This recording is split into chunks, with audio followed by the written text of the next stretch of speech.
मलबे के बीच खड़ी प्रोफेसर साडील पागलों की तरह हंस रही होती है और वेंसी मॉग का मजाक उड़ा रही होती है।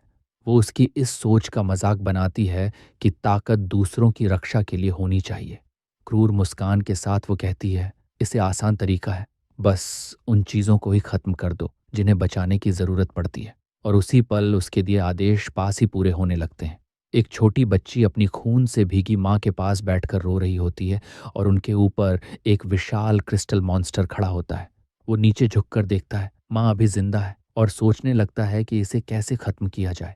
अपनी क्वीन का आदेश याद करते ही सभी कमजोरों को मारना है, उसके चेहरे पर एक डरावनी मुस्कान फैल जाती है। डर से बच्ची का पूरा शरीर कांपने लगता है। जैसे ही वो हमला करने के लिए हाथ उठाता है, तभी अचानक पीछे से एक तेज भाला आकर उसके सीने को चीर देता है। हमला वहीं रुक जाता है। भाला पकड़े खड़ा होता है ट्यूडर। उसकी आंखें शौक में फैली होती हैं, जैसे उसे खुद यकीन नहीं हो रहा कि उसने ये कर दिया। मॉन्स्टर गिर जाता है और ट्यूडर वहीं जड़ बनकर खड़ा रह जाता है। उसके पीछे उसके दोस्त खड़े होते हैं, बियांका, सांचो और पिगी। लेकिन तभी सच्चाई उसे अंदर तक हिला देती है।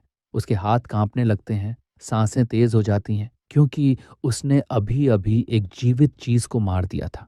उसे ऐसे जमे देखकर बियांका गुस्से में उसका कॉलर पकड़ लेती है। वो चिल्लाकर उसे होश में आने को कहती है, याद दिलाती है कि अगर उसने कुछ नहीं किया होता तो वो मासूम बच्ची मर जाती। उनका ये भारी पल सांचो की आवाज से टूटता है, जो गंभीर चेहरे के साथ उन्हें बुलाता है। पिगी डरते हुए चारों तरफ देखता है और सांचो धीरे से कहता है, हालात बहुत खराब हैं। और सच सामने होता है। सांचो, बियांका, ट्यूडर और पिगी चारों पूरी तरह क्रिस्टल मॉन्स्टर्स के झुंड से घिरे होते हैं। इस अफरा तफरी के बीच बियांका उस डरी हुई बच्ची की तरफ मुड़ती है। बच्ची रोते हुए मदद मांग रही होती है। बियांका धीरे से उसके सिर पर हाथ रखती है। एक भरोसा देने वाली मुस्कान के साथ वो कहती है कि डरने की जरूरत नहीं है। उसके साथ खड़े ये लड़के बहुत मजबूत हैं। सांचो, ट्यूडर और पिगी के साथ खड़ी बियांका अपना बो कसकर पकड़ लेती है और बच्ची से वादा करती है कि वो उसे और उसकी माँ दोनों को बचाएंगे। तभी दो और विशाल क्रिस्टल मॉन्स्टर्स उनकी तरफ दौड़ते हैं, चीखते हुए। पिगी डर से कांपने लगता है, तलवार कसकर पकड़ लेता है। तभी एक विशाल हाथ उसकी तरफ बढ़ता है, उसे कुचलने के लिए। अचानक जमीन पर एक चमकता हुआ पर्पल मैजिक सर्कल बन जाता है। धरती फटती है और काले नुकीले स्पाइक्स बाहर निकलते हैं। एक ही पल में वो मॉन्स्टर्स को आर पार भेद देते हैं। चारों स्टूडेंट्स एक सितारे जैसे बने बैरियर के अंदर सुरक्षित खड़े होते हैं। मॉन्स्टर्स गिरते ही एक आवाज आती है, कितने कमजोर थे ये। और लाशों के बीच से एक नई आकृति धीरे धीरे आगे बढ़ती है। एक युवा लड़की अपने छोटे डीमन जैसे साथी सैर को आदेश देती है कि वो मरे हुए मॉन्स्टर्स की सोल्स अब्सॉर्ब करे। छोटा प्राणी जमीन पर कूदता है और खुशी से काम शुरू कर देता है। अपना स्टाफ घुमाते हुए वो गिरी हुई लाशों से पर्पल एनर्जी खींचने लगता है, चेहरे पर अजीब सा उत्साह लिए। लेकिन तभी लड़की उसे डांट देती है और उंगली उठाकर कहती है कि 5 दुश्मन मरे थे, लेकिन 4 ही सोल्स मिली हैं। वो उस पर एक सोल्स खुद खा जाने का आरोप लगाती है और धमकी देती है कि अगर उसने सहयोग नहीं किया तो उसे गायब कर देगी। सैंचो, ट्यूडर, बियांका और पिगी ये अजीब नज़ारा देखकर बस हैरान खड़े रह जाते हैं। पिगी घबराई आवाज में कहता है कि वो नहीं जानता वो कौन है, लेकिन उनकी जान बचाने के लिए उसका धन्यवाद करता है। लड़की अचानक घूमती है और मुस्कुराते हुए कहती है कि उसने अभी तक अपना परिचय दिया ही नहीं। उसी वक्त वो दो मैजिक सर्कल्स के बीच उस छोटे क्रीचर को दबाकर चुप करा देती है और आगे हाथ बढ़ाती है। चमकती मुस्कान के साथ वो कहती है, उसका नाम कस मॉर्ग है और वो फर्स्ट ईयर की नई ट्रांसफर स्टूडेंट है। ये सुनते ही चारों पूरी तरह शॉक में आ जाते हैं। इससे पहले कि वो कुछ समझ पाएं, कस अपने पास खड़ी लाल बालों वाली लड़की की तरफ इशारा करती है और कहती है, ये रोज मॉर्ग है और ये भी फर्स्ट ईयर ट्रांसफर स्टूडेंट है। सांचो, ट्यूडर, पिगी और बियांका पास आकर धीरे धीरे आपस में बात करने लगते हैं। उन्हें अजीब लगता है कि सेमेस्टर के आखिर में कोई ट्रांसफर हो, लेकिन वो ये भी जानते हैं कि इन दोनों ने उनकी जान बचाई है। तभी कस उंगलियां छटकाती है और उनकी फुसफुसाहट रुक जाती है। वो उनकी उलझन को नज़रअंदाज करते हुए थोड़ा झुकती है और कहती है कि उसे लगता है शायद वो लोग जानते हों कि ये खास इंसान कहाँ है। ट्यूडर हैरान होकर पूछता है, वो किसके बारे में बात कर रही है। कस के चेहरे पर एक रहस्यमयी मुस्कान आ जाती है। वो कहती है वो उसे काफी समय से ढूंढ रही है। दूसरी तरफ एक अंधेरे गलियारे में, जहां चारों तरफ गिरे हुए दुश्मन पड़े हैं, उस इंसान का नाम सामने आता है, विकोर। उसी समय विकोर अपने तरीके से हालात संभाल रहा होता है। वो एक क्रिस्टल मास्क पहने मीनियन को गले से पकड़कर हवा में उठाए होता है।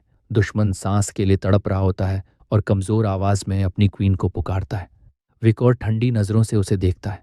उसके चश्मे के पीछे उसकी लाल आंखें चमक रही होती हैं और लाशों के बीच खड़ा वो अपने अगले कदम के बारे में सोच रहा होता है। उधर दूसरी तरफ सैडिल गिरे हुए प्रोफेसर्स के ऊपर खड़ी जीत की मुस्कान लिए होती है। उसकी क्रिस्टल आर्मी अगले आदेश का इंतजार कर रही होती है। वो नीचे पड़े वेंसी मॉर्ग की तरफ देखती है और ताना मारते हुए पूछती है, क्या पुराने दिनों की खातिर उसे छोड़ दे या फिर उसका भी वही हाल करे जो बाकी सबका हुआ। एक क्रूर और घमंडी मुस्कान के साथ वो कहती है कि इतना सब बोलने के बावजूद उसका कोई इरादा नहीं है कि वो सच में कोई सौदा करे। वेंसी मॉर्ग बुरी तरह घायल है, पसीने में भीगा हुआ, लेकिन उसकी आंखों में अब भी हिम्मत बाकी है। दांत भींचकर वो कहता है कि झुकने से बेहतर है वो उसे यहीं खत्म कर दे। सैडिल उसका ये जवाब सुनकर और ज्यादा खुश हो जाती है। उसकी पर्पल आंख खुशी से फैल जाती है और वो मुस्कुराकर कहती है, ठीक है। उसकी ये आखिरी इच्छा अभी पूरी कर देती है। उसके इशारे पर विशाल क्रिस्टल मॉन्स्टर्स दहाड़ते हुए आगे बढ़ते हैं और बेबस टीचर्स पर टूट पड़ते हैं। कुछ ही सेकंड में वो उन्हें चारों तरफ से घेर लेते हैं। जैसे ही एक विशाल पत्थर जैसा हाथ वेंसी मॉर्ग को कुचलने के लिए नीचे आता है, तभी हवा को चीरती हुई लाल ऊर्जा की एक तेज स्लैश आती है और मॉन्स्टर को एक ही वार में दो हिस्सों में काट देती है। बैटलफील्ड पर उतर चुका होता है कुख्यात criminal night Hund. Vensi morgue हैरानी से उसे देखता रह जाता है और सैडियल के चेहरे का घमंड भी पल भर में शौक में बदल जाता है। नाइट हुंड उनके सामने खड़ा होता है। उसके प्लेग डॉक्टर मास्क के पीछे से उसकी लाल आंखें खतरनाक तरीके से चमक रही होती हैं। वो हाथ उठाकर एक दिशा की तरफ इशारा करता है। ठंडी आवाज में वो प्रोफेसर्स को आदेश देता है, उस तरफ भागो, वहां एग्जिट है। वेंसी पूरी तरह उलझ जाता है। उसे समझ नहीं आता कि एक क्रिमिनल उनकी मदद क्यों कर रहा है। वो हकलाकर पूछता है, क्या वो मिस उरोबोरोस की तरफ नहीं है? नाइट हुंड का जवाब सख्त होता है। पीठ उनकी तरफ की तलवार में भरी खतरनाक ताकत के साथ वो चेतावनी देता है, अगर अभी नहीं गए तो वो खुद उन्हें मार देगा। प्रोफेसर्स घबरा कर भागने लगते हैं, चिल्लाते हुए कि नाइट हुंड भी उतना ही खतरनाक क्रिमिनल है जितनी ओरोबोरोस, और सबको जल्दी निकलने को कहते हैं। भागते हुए वेंसी मॉग एक बार पीछे मुड़कर देखता है। उसकी नज़र नाइट हाउंड की कलाई पर बंधे एक खास ब्रेसलेट पर टिक जाती है। वो सोच में पड़ जाता है, ये वही ब्रेसलेट क्यों है? अचानक उसके दिमाग में एक शक उठता है, क्या ये वही स्टूडेंट हो सकता है जिसके बारे में वो पहले सोच रहा था? दूसरी तरफ सैडिल अब नाइट हाउंड के सामने आ खड़ी होती है। डरने की बजाय उसके चेहरे पर अजीब सा उत्साह होता है, जैसे वो उसी का इंतजार कर रही थी।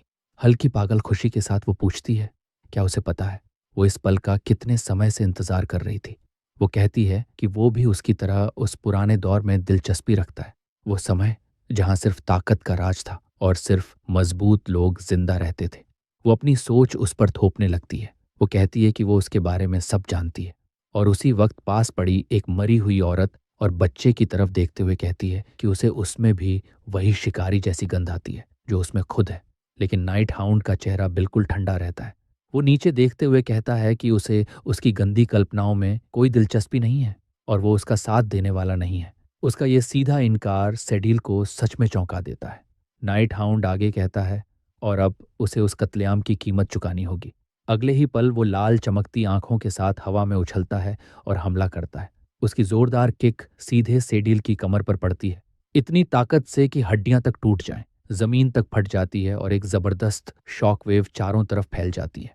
धूल बैठने के बाद नाइट हुंड उसके ऊपर खड़ा होता है। सैडियल जमीन पर टूटी हुई पड़ी होती है, खून खांसते हुए। उसका शरीर उस वार को सह नहीं पाया था। विकोर नीचे देखते हुए अचानक कुछ अजीब महसूस करता है।